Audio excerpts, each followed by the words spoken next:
What's shaking YouTube tonight? Welcome to Lords of the Long Box presents the CovrPrice comic book shakers of the week for May 12th, 2022. Got a new face on here, but you know, tomorrow's Friday, so you know what that means, right? It's Freestyle Friday per request. Let's see what we got for you boys and girls as soon as I stroll through my endless stream of videos that I have on StreamYard here. And I know we're running a little bit late, but it's a tradition, so we got to keep it going.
The baddest on the microphone apparatus is here. When I rock a rhyme, often eyes are dropping a tear. It's so beautiful, it's America's landscapes when this man makes lyrics like the syrups that you pour upon your pancakes.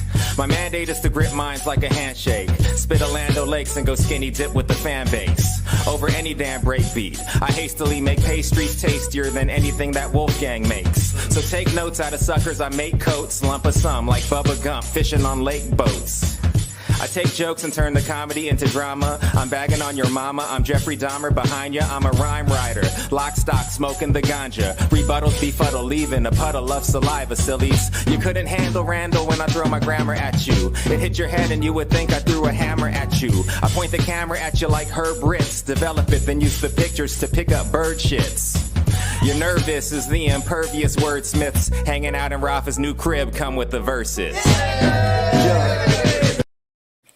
Welcome to the Shaker's longest YouTube comic book intro show ever. Thank you guys for all holding on, waiting for us. We're running a little bit late. Gabe, say what's good to the people. Yo, what up, everybody? Welcome in. Happy Friday Eve. I hope everybody's going to have a good weekend. Got a lot of cool books to talk about today. Lots of good information, so stay tuned. And first time on the show from Team Nerd Herd, my poker nemesis, Jeff from Geek Driven. Say what's good to the people. What's going on, everyone? It's a pleasure to be here. Love this show, so it's an honor. Got to represent for AAPI month or whatever that is, man. Whatever. What is that? Asian American Pacific Islander month. So, you know, I'm not just saying that because, you know, Jeff's on here because, you know, because I'm Asian too. So anyway. Yeah, I'm the only one left out. Oh, sorry. Hey, but you know, you're part of the family, man. I'm Hispanic, and we all eat rice. Like we all eat rice, right? So there we go. There we go. Combination there, rice with every meal. Boom. We got to have it. All right. Yeah. Speaking of which, this show is sponsored by our friends over at CovrPrice.com for your price guides, collections, and trends. And this here Shakers list. Also the top 10 and the movers. Make sure you stick around till after these 10 books that we show. And we're going to see what's shaking today. We didn't do it last week because I literally threw up right after the show. I had a stomach bug for like 3 or 4 days. Shows us sponsored by our friends over at Key Collectibles, Facebook.com, Instagram.com/Key Collectibles for all your pressing, CGC submission, and they clean books and all that good stuff. Also, our friends at KRS Comics use discount code of LOTLB to save 10% off any KRS Comics. Tomorrow, this bad boy drops. Oof. Mandalorian #1 Mike Mayhew exclusive variant at 5 p.m. Eastern, 2 p.m. Pacific. I've been saying for a long time this book is going to blow up. The first comic book appearance, I would assume, of the Mandalorian and Grogu, which, I've saying for a long time it's going to be hot. So make sure you check out KRS Comics tomorrow. Use discount code LOTLB and save yourself 10% off. But here we are to talk about today's Shakers list. This list comes from our friends at CovrPrice, focusing on new sales or the most interesting sales found on their exclusive daily Shakers list. So this list changes several times a day, so make sure you check it out every day to review some of the hottest trending books on the market. What we will do after this first 10, which I would not say is an offer. I would think maybe 2-fer, 3-fer, maybe. But let's kick it off, Gabe. What's the first one? All right, first one up this week, everybody. Check it out. We're talking about Avengers number 62 from Marvel back in 1969. We usually don't put too much weight on one-off sales that are significantly higher or lower than previous sales. But you notice when you have clear progressive lines of extension over a couple of years. On May 7th, a 9.4 copy of Avengers 62 sold for $1,900, and a 9.2 graded copy sold for $1,200. Previous sales for graded 9.4s were selling at about $900 this past November and $300 2 years ago. In conjunction with 9.2 graded copies prior max of $425 back in December 2020, you can easily see the tide rising on these high-grade copies. Avengers 62 is significant for having the first appearance of M'Baku, a.k.a. Man-Ape, which Winston Duke perfectly portrayed in the 2018 Black Panther film. There is quite a bit of conjecture in the comic book world about how Marvel will replace Chadwick Boseman after his untimely passing. And at the top of many lists is to have M'Baku as the next MCU Black Panther. In comics, M'Baku is often a villain of Black Panther, an outlawed Wakandan who forms a cult that worships the gorilla god Jericho, something like that, and seems to overthrow T'Challa's reign. His goal is to return Wakanda to a more primitive society. The character is also usually and unfortunately drawn as a black man in a white ape outfit. Many in the community have shown disapproval and disappointment in Marvel's lack of awareness of the historical racist imagery shown in modern comics. Luckily, his design in the MCU is much improved in that regard. Overall, he is a fan favorite outside of T'Challa himself, of course. Whether he becomes the next Black Panther or not, he is poised to have a larger role in the series moving forward. Yeah, when I was watching Black Panther, I watched it again a couple of months ago, and I was just thinking when M'Baku and his tribe come, and I was like, man, this is like Wakandan like violence. They were like killing each other, you know what I'm saying? But Yeah. and then Winston Duke went on to do that great horror flick from what was that one? What's it called? Was it Us with the family that has like the when there was doppelgangers? some weird like doppelgangers that lived underground. It was just really trippy. But Winston Duke has proved to be a pretty good actor. Will he be the next Black Panther? I don't know. A lot of actors have been like, you know what? That Chadwick Boseman, I don't want to mess with, trample on his legacy, blah, blah, blah. So we shall see, man. So Avengers number 62 from 1969. All right, Jeff, let's see how good your French is. Well, number 2 on the Shakers list, we got Black Cat issue number 1 by J. Scott Campbell. Yeah, excuse the actual graphics there, but it's actually, go ahead. I still have Avengers 62 on there, but go ahead. No worries. It's the Le Chat Noir edition. So Le Chat Noir was an entertainment establishment deemed the first modern cabaret, located in Paris in the 1880s and 90s. Campbell's cover pays homage to the famous 1896 poster created by artist Theophile Steinlen, advertising the troupe's tour. This cover features Black Cat in place of the actual Black Cat in the original poster, and it was released as an SDCC exclusive in 2019, limited to 1,500 copies. Just last week, a 9.8 sold for a new high of $2,500. Previously, two 9.8 sold for $1,500 and $1,250 in November of 2021. With only one sale at a significantly higher price, it's hard to say if this book is trending, but the sale certainly shakes the market. It's also worth noting that there were 3 raw sales in November of 2021, one for $1,000, two for $500 each. This paired with the last 2 sales of $750 in December 21 and $900 in 2022 of February has brought the FMV to around $835. You were close. It's Le Chamois. Le Chenois. Okay. Le Chamois. Yeah. I know this because there's actually a restaurant in Orange County called I think it's Le Chamois. I think the T is silent, but you did an admirable job, Jeff. I was like, but yeah, that's crazy. So 9.8 for $2,500. Wow.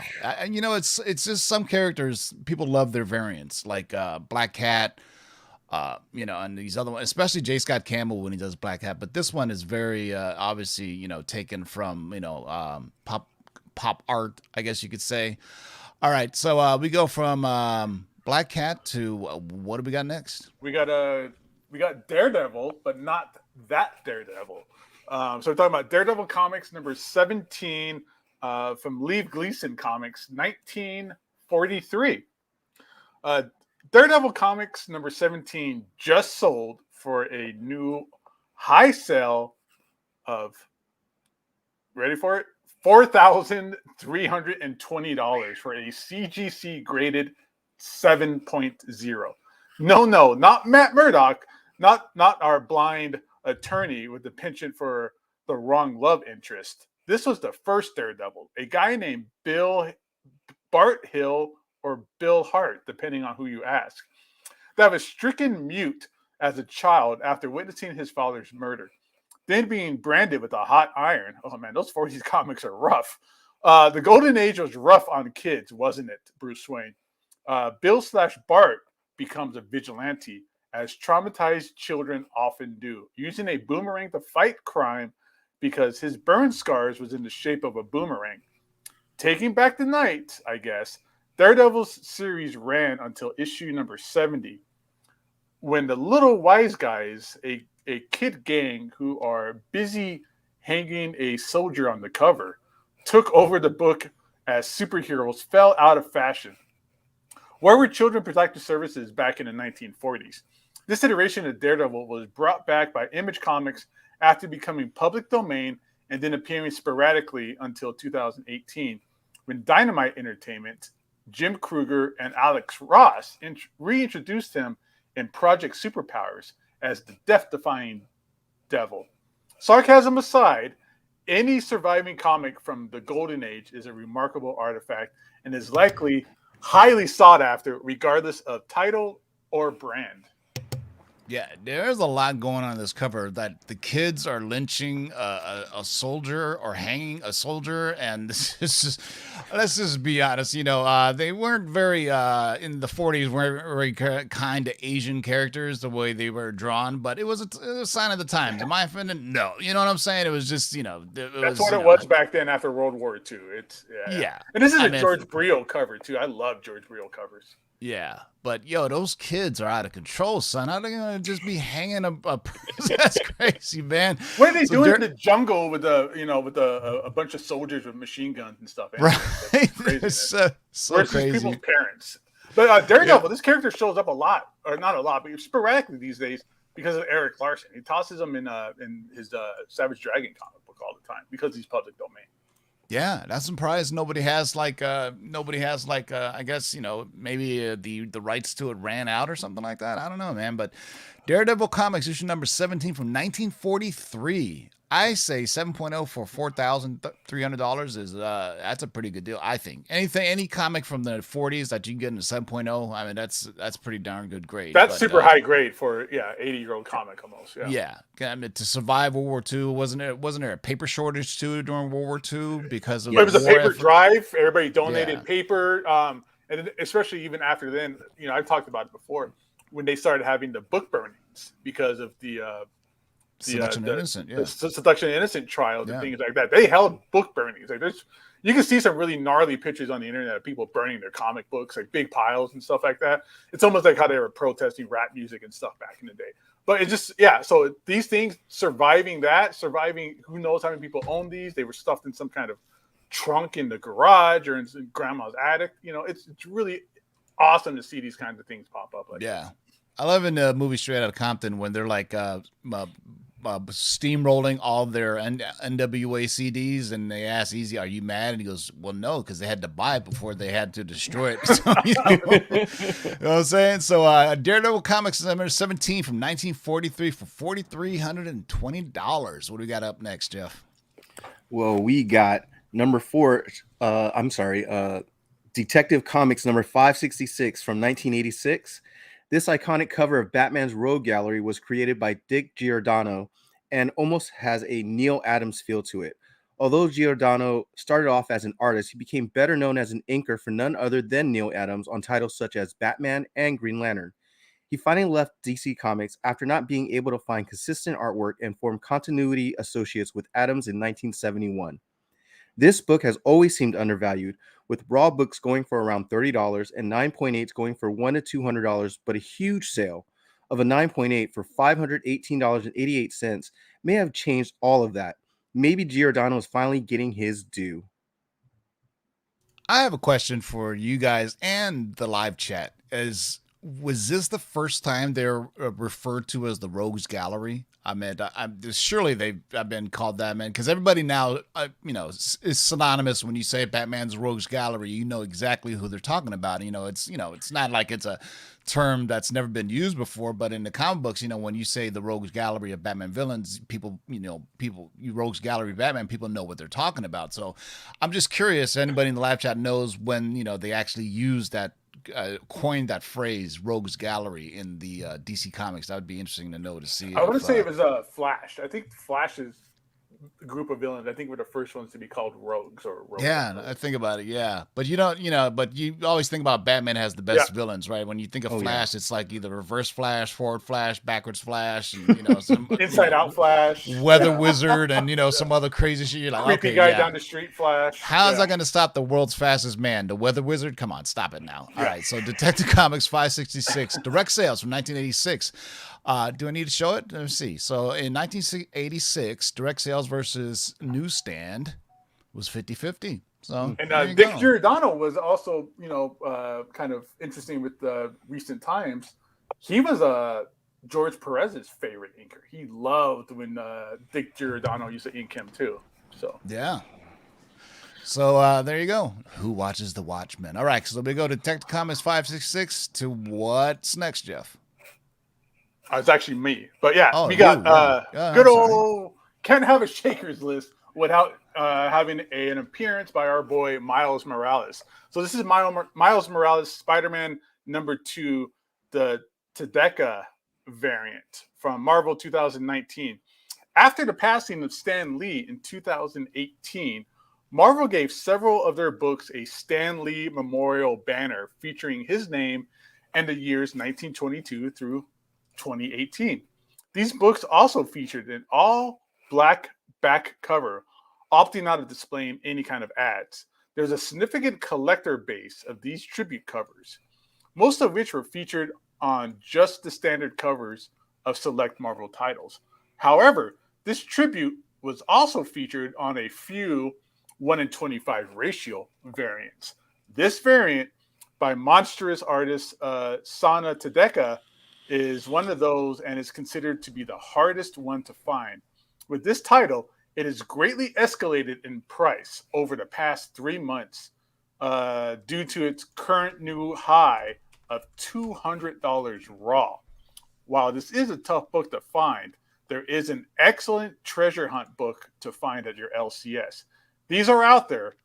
Also, keep in mind, while folks call this the rarest, quote unquote, it's not, as there are a few more obscure variants like Infinity Wars Fallen Guardian #1 from frequent Shakers appearance Jeff DeCall 1 in 25 from 2018. Shops were far less likely to order 25 copies of this variant over Miles Morales, who had a big following back in 2018 and 2019. Yeah. So I'm going to say his name is Takeda. Takeda? Japanese. So, yeah, Sana Takeda. Takeda, Japanese illustrator. There's seen a lot of Japanese artists kind of get the a lot of that Korean and Japanese artists, but this one is gorgeous. Yeah, I love it. That Monsters book is fantastic. I have the art in there is gorgeous. Yeah. And I was thinking about the Stan Lee tributes on this, and I was just thinking most recently when Chadwick Boseman passed away, they also did that across the Marvel titles too, if I recall correctly. Yes. Right? It was. They put, Chadwick Boseman, I was like, before that, you never really, we never really had a young actor pass like before his prime, right? In the MCU, that is. So very interesting. So Miles Morales, issue #2, the Takeda 1 in 25 variant from 2019, a raw dog for 200 bones. Damn, what's the world coming to? All right, what do we got next? All right, next we've got Spawn Kills Everyone #1. The At the Office employee variant by Image in 2016. Folks sure do love their Spawn books, and often the rarer the better. With a plethora of rare books in the run, due to low printings, epic covers, first appearances, and what have you, there's no shortage of in-demand scarce Spawn books. This book, however, may just be the unicorn of the whole bunch. With a reported 50 produced and personalized to individual employees for Christmas, although the exact known count is unknown, this book was only available to those who worked for McFarlane. Very rarely do they come to the market, as a personalized book certainly fills a certain niche, but when it does, it comes swinging. With a recent sale of CGC 9.8 for $1,999, personalized to a lucky Andy, up $500 from its previous sale in June of 2020, this book continues to rise with the market. That's awesome. I mean, that's the, I'm assuming there's the name right there on the cover. You see it beneath there where it says, Your next Evan?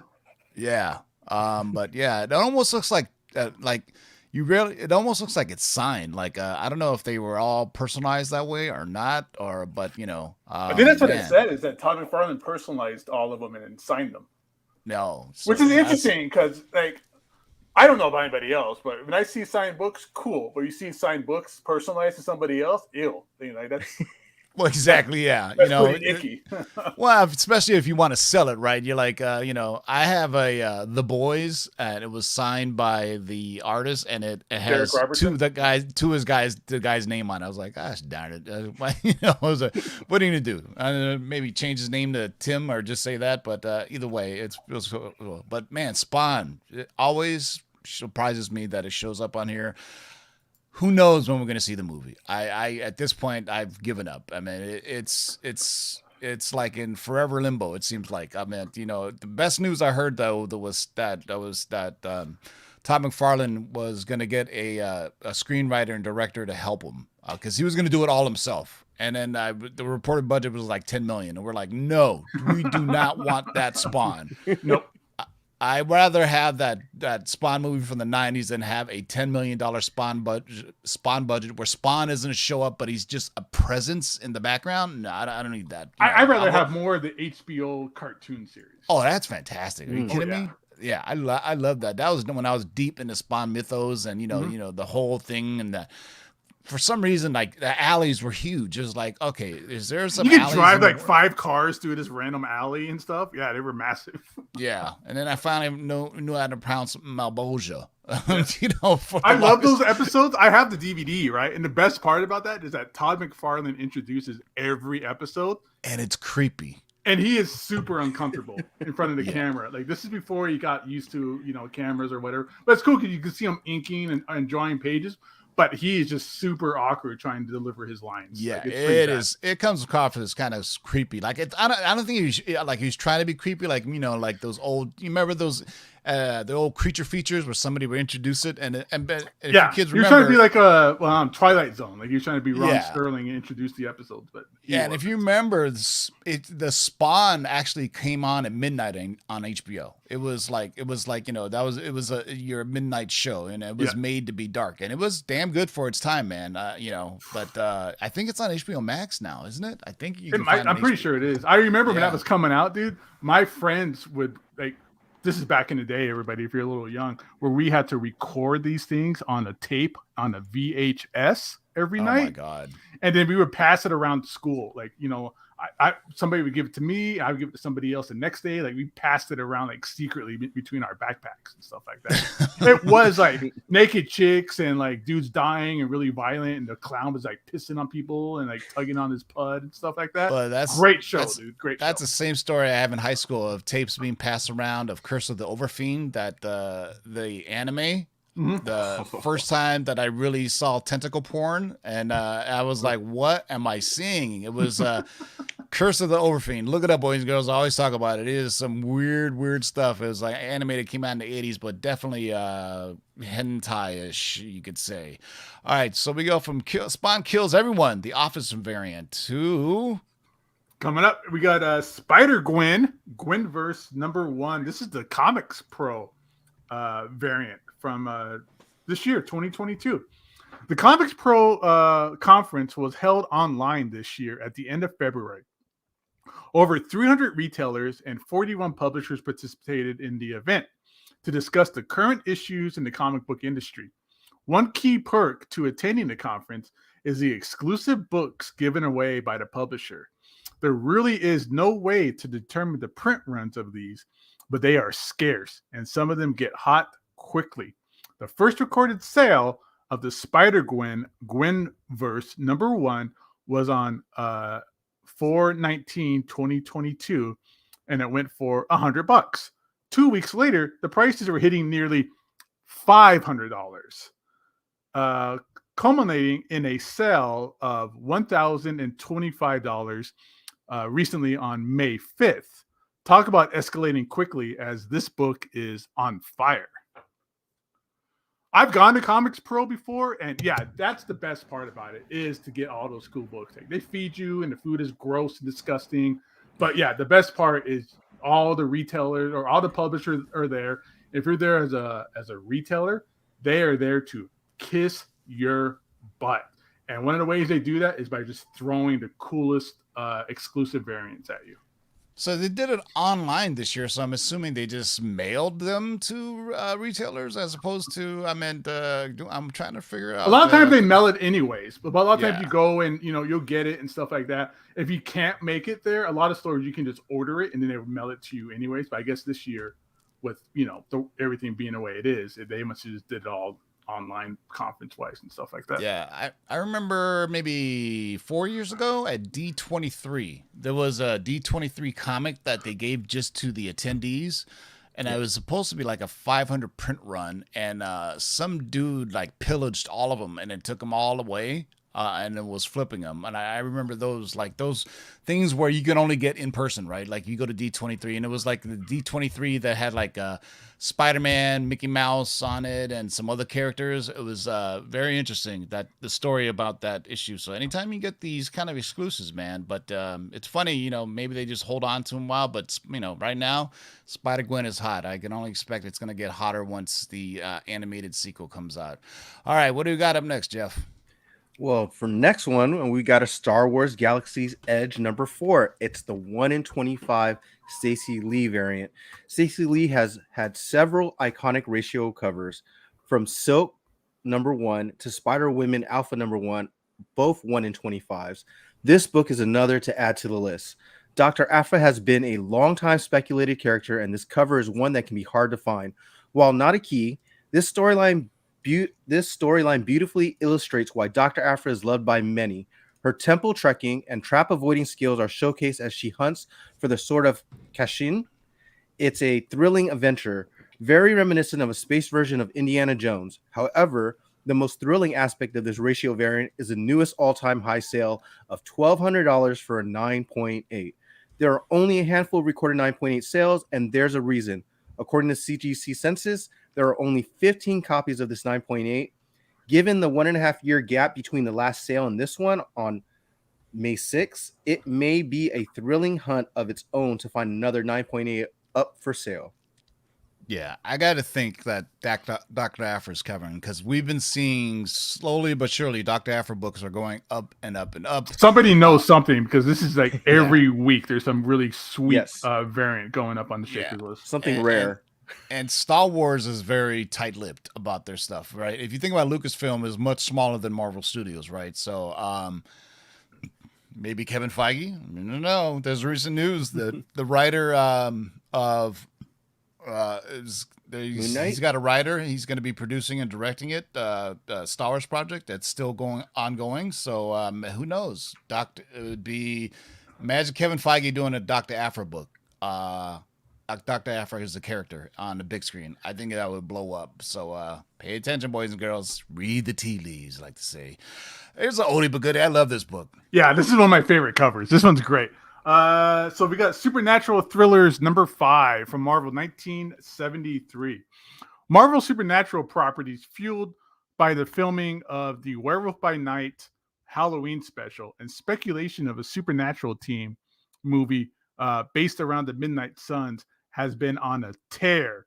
Werewolf by Night, Elsa Bloodstone, Ghost Rider, Moon Knight, and Blade have all consistently made the daily Shakers list, as it has bled over to the Tomb of Dracula, and now we're talking about the Living Mummy has managed to break into this trend with an amazing record-breaking sale for a 9.8, going for $3,850, which is up almost $2,000 from the last sale that happened on June 1st, 2021.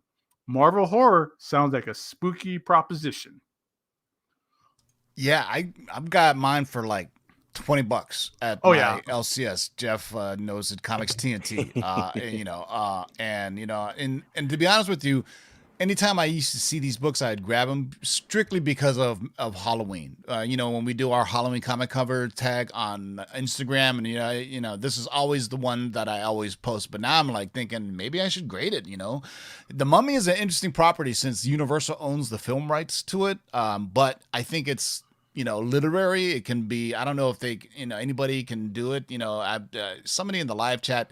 He actually has a name. I forgot what his name is, but this is also, if you think about it, a very famous pose in the comic books.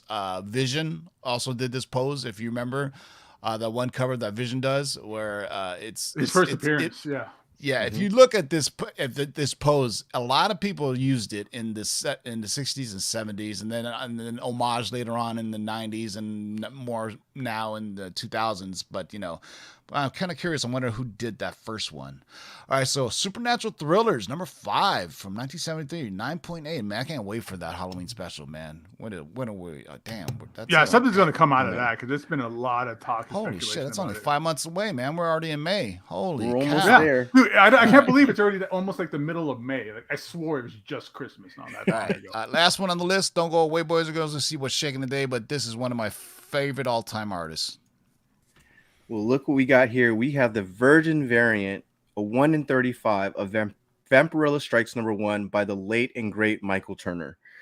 It's by Dynamite in 2013. This may be one of Michael Turner's rarest variants and arguably one of his best. As noted, most stores don't heavily order Dynamite titles. For this reason, their higher ratio variants tend to be some of the rarest in the industry. This Virgin 1 in 35 is not different, as if very rarely comes up for sale. Typically, it's one sale per year. This week, a rare copy sold for a new high of $599 raw. This outsold the only 9.8 sale we've ever seen of $500 in May of 2018. And keep in mind that there is a 2022 reprint for the new Vampirella Strikes series that looks identical to the 2013 version. The original is noticeably darker, though can really only be distinguished when looking at them side by side. Always ask for the seller to see a picture of the indicia to confirm the printing date on back cover. The original cover features an ad for Garth Ennis's Red Team series, while the 2022 version features a social media ad for Dynamite. Whew. I love all these like kind of, lack of a better term, like random Michael Turner covers. Yeah, let me see. When did he die? Michael Turner 2004? 2008. I was close. Yeah. So I mean, it's what's interesting though is a lot of his art still gets used a lot. I mean, I think it's Aspen is still surviving off of like his sketches and exactly stuff like that. Yeah. And like I always tell people, there's a documentary I think you can find on YouTube about Michael Turner and how he was the up and coming artist that all the guys at Image wanted. Like Rob Liefeld was throwing money at him. Like everybody wanted him. They were saying all the Image artists were saying he was the best of us all, and I was a huge Witchblade fan at the time, but then I remember he did some Soul Assassins or some other shit, and he did that 3-issue miniseries Ballistic, I believe. May be his first work at Image, but yeah, it's still a style that's still duplicated but never replicated. I think I said that right. But yeah, man, Michael Turner, man, such great. I have trying to complete my Witchblade run, but he also did if you think about the Darkness and those are great. I think Mark Silvestri ended up getting him to work in his. You know how all the Image guys had their own little studios like Top Cow and this, that, and the other. And I think Mark Silvestri was willing to get him first because Rob Liefeld wanted him. Can you imagine? And Michael Turner doing like a Youngblood book or a Blood Strike or one of the Bloods that he does anyway. So, all right. So let's see what's shaking today, boys and girls, as we seamlessly transition over to the CovrPrice page. Look at that. Well, I did that. I was ready this time. So, yeah, good job. Yeah. So there's our weekly top 10. Captain Carter dominated. Still got Illuminati up there. Yeah. Look at it. And the movers. Look at that. Units sold for the Avengers. I'm surprised it's still moving. That's great. Yeah. Twig, I think came out this week, right? Because I saw it on my LCS and I picked them up. So 28 units sold. But we're here to see what's shaking today, boys and girls, to get you. You got FF number 1 up there. Oh, you think? Asked me to log in. Hope you don't see my password. See Tim's password. No. It's 696969. His password is password. Password 6969 is my yeah. Let's see what's shaking today. These are the biggest moving shaking books of the week. Look at that FSL, $2,000 for a raw. That must be a super low copy or something. Yeah, because this book right now, especially I seen 1.8 recently sell for like $18,000. Yeah, so $2,000 for a raw. This is the Golden Records reprint. That's why. Oh well, there you go. Yeah, but I didn't know it doesn't have the price tag. It doesn't have the 10-cent price tag on it, and it's missing the cop in the background. Yeah. But for a Golden Records reprint, $2,000 for raw. Wow, man. That's like the closest I can get to Journey into Mystery 83 is the Golden Records reprint at this point. What are you gonna do, man? What are you gonna do? It's completely unobtainable. Some of these Silver Age Marvel first books. Look at this, He-Man getting some love. This is DC Comics Presents.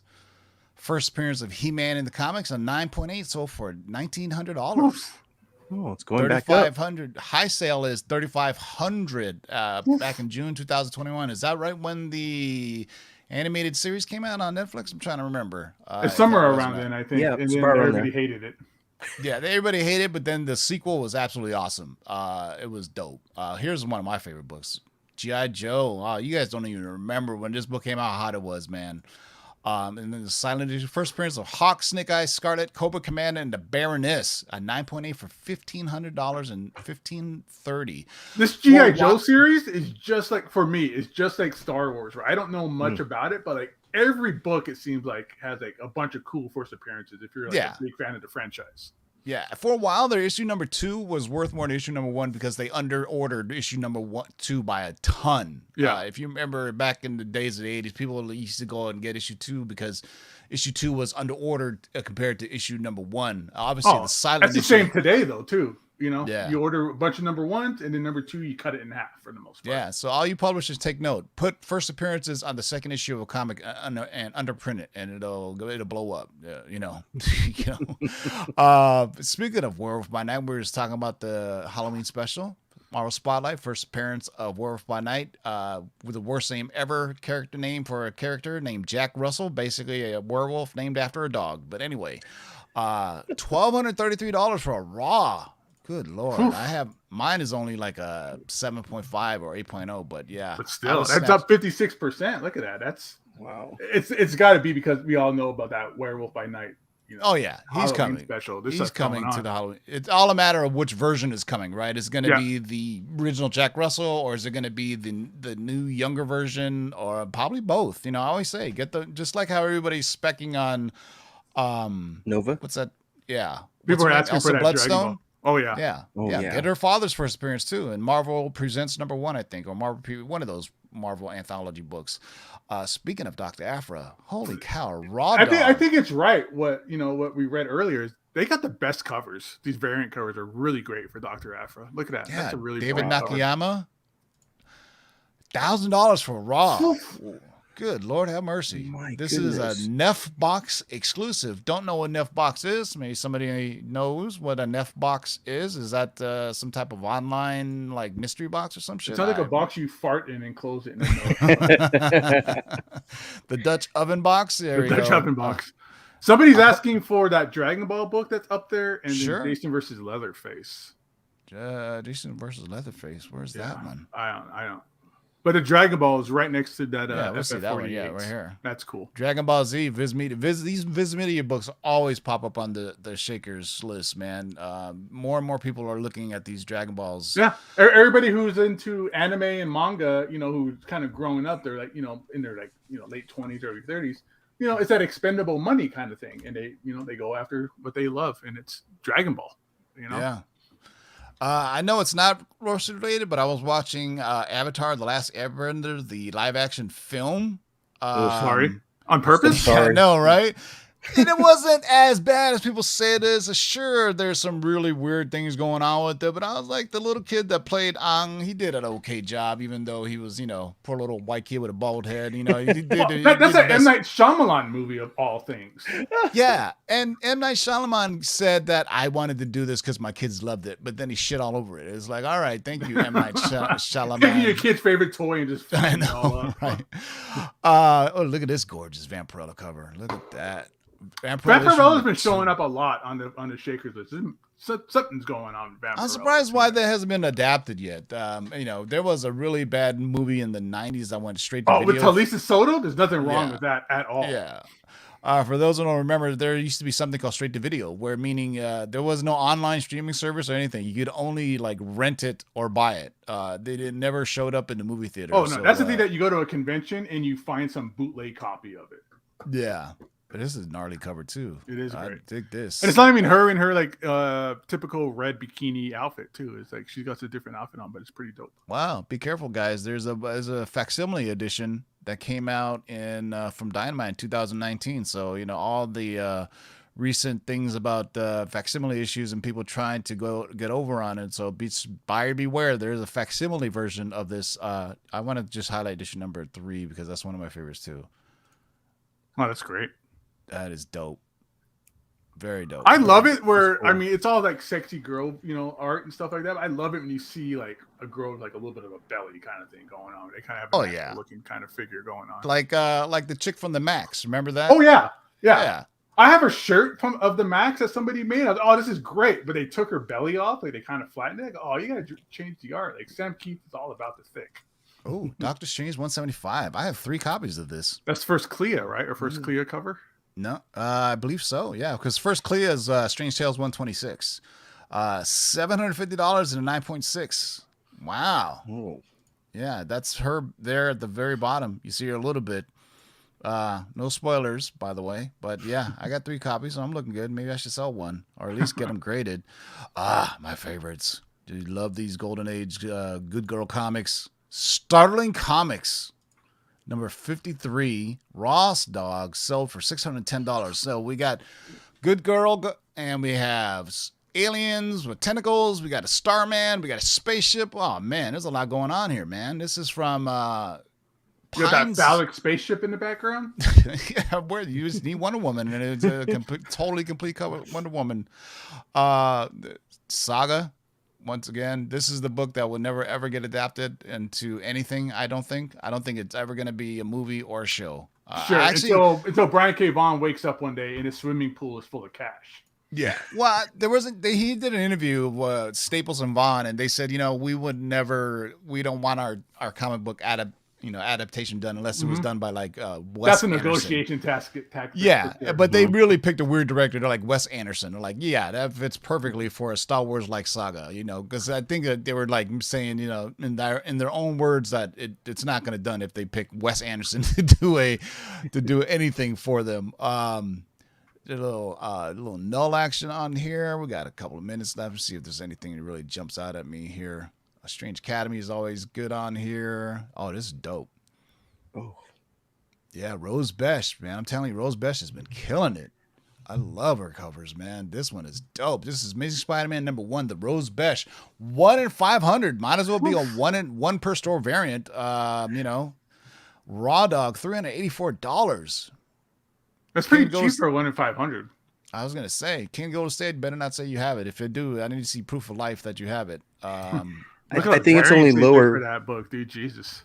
Yeah, I think it's lower because it has a trade dress variant. Yeah. So this is the Virgin. So 1 in 500. So I wonder if the trade dress was like 1 in 250 or what? No, it's just cover.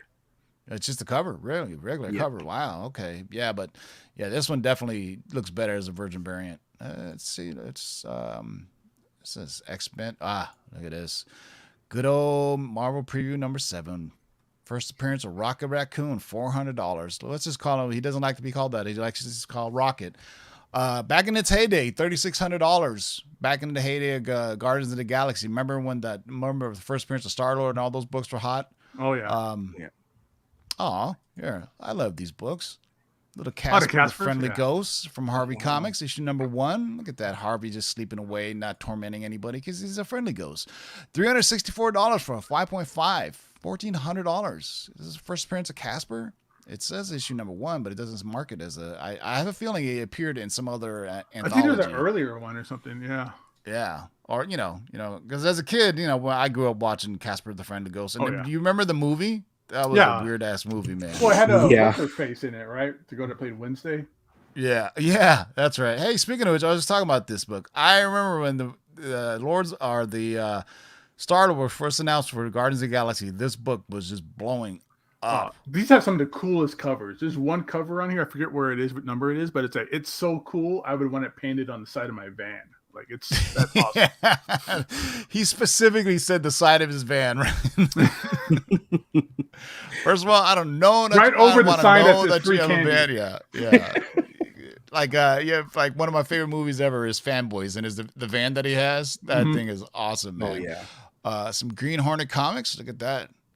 I have the Green Hornet comics as the first cover appearance of Bruce Lee as Kato. That's cool. Yeah, but this one goes all the way back to 1945. Well, so I'm glad they drew Bruce Lee, not offensively compared to the rest of the kind of Asian characters on the cover. But there's an actual they did a photo cover on Green Hornet comics on one of the earlier comics. I'll look it up, but we don't have time. But that first America Chavez is still going crazy. $300 for a raw still. That's good stuff. Wow. See, highest known value is only 9.8. For a $2,000 for 9.8. I have a feeling this room is booked to grow. This book has room to grow. I'm totally transparent, but I think there's no spoilers here that we all know America Chavez is going to be she's in the Multiverse of Madness, and I think her story arc is going to continue on because she does some cool stuff. Young Avengers, probably. She's not quite. Speaking of which, there was a Young Avengers book on here. Yeah, #1 was up there a little bit. It went down a little bit for whatever grade it was or something. Yeah, here it is right here. I almost have every copy except for the 9.5. So I just got mine signed by Jim Chung at WonderCon. And I'm waiting Yeah, for I that to go have. through So CGC. my black and white sketch variant is signed by Jim Chung and it came back at 9.8. So let me. Matter of Nice. fact, let me add this. So My friend that came with me with WonderCon got his signed and sketched by Jim Chung. Oh no, this is the Marvel Legends reprint. I don't want that in my No, gross. collection. No, I don't want that. No, because I also have this one too, which is the director's cut. This one came back at 9.8 too. So Dude, this is such a good series. There's two young Avengers series, and they're both fantastic. Oh, great stuff. the Children's Crusade is Yeah. one of the best stories that I've read in quite a while. It's I very, would love for them to do that whole thing with Scarlet Witch and Doctor Doom and stuff in the MCU to see her kind of return as being like Doctor Doom's like captured wife or whatever it was. But yeah, those should be read. Yeah, I mean, it's the Children's Crusade really shows how tortured like Wanda is, and and her kids, Speed and Wiccan, and because I don't think I'm spoiling anything, but Speed and Wiccan are in the movie. But the Young Avengers, obviously, they're a bit older, so who knows? Maybe alternate timelines, anything else. But I'm gonna go see Into the Multiverse of Madness again this weekend, so I can do a proper spoiler review. I don't think you could really do a proper spoiler review without seeing it once. You know what I'm saying? The first time you're watching it, you're trying to enjoy it and see what's going on. Yeah, your first time you're watching, you're like, man, I just try not to pee so I can finish this movie. At least I knew the second end credit I didn't need to see, so I was like, after the first end credit, boom, I was like, all right, to the bathroom. I was like, dude, I had to pee in the middle of it, and I was in the theater's like one of those big stadium ones, right? So I was walking down. And it's the part where the Illuminati starts to show up. And oh crap! And I had to like run back upstairs in my seat. Everybody knows the Illuminati's in it. It's in the trailer. No, so what was the last movie that was really long? Avengers Endgame or Infinity War? One of the Endgame, I think, was like 3 hours, right? I did not drink anything the entire day in preparation for it. I was like, I am not drinking soda. I ain't drinking anything. I'm just gonna sit here. I'm gonna watch the whole thing. So I was like, and then, but like 3 hours for the movie, I was like, I'm not gonna drink anything, no soda. And normally I get like a soda in one of the movies because they give you salty foods on fucking purpose, so you have to drink something. So it's like, yeah. But I remember that time. I was like, I cannot miss any of this. So I ended up watching it like 3 times in theater anyway. But hey, thanks for hanging out with us. Gabe, any last words? Everybody, thanks again for showing up. Hope you guys learned something, had some fun, had some laughs. Follow me on Instagram, Gabe Loves 90s Comics. Thanks again for showing up, everybody. Thank you, Jeff from Geek Driven, a Team Nerd, for stepping in at the last minute. Any last words? Where can they find you? Well, what days can they find you? Well, thank you, Tim. I really appreciate being on the show. They can find me on IG at Geek Driven, and you can find us on YouTube at Team Nerd Herd Podcast. Gonna head over there right now. Yeah, massive shit. We're holding them off, so you guys head over to Team Nerd Herd right now and check out Jeff and the rest of the crew. Until next time, boys and girls, keep digging in them long boxes, and I'll see you next Tuesday for the Cover Price Top 10. Peace out, y'all.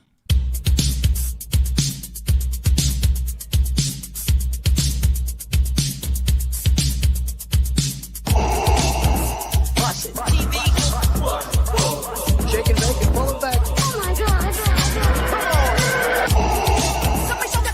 Hold on and get some, boys.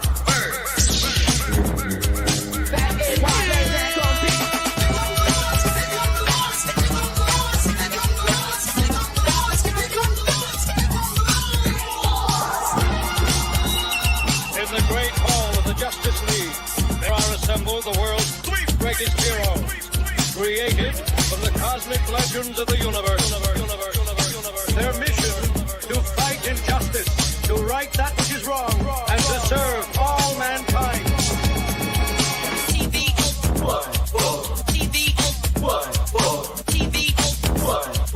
Now that's a name I've not heard. In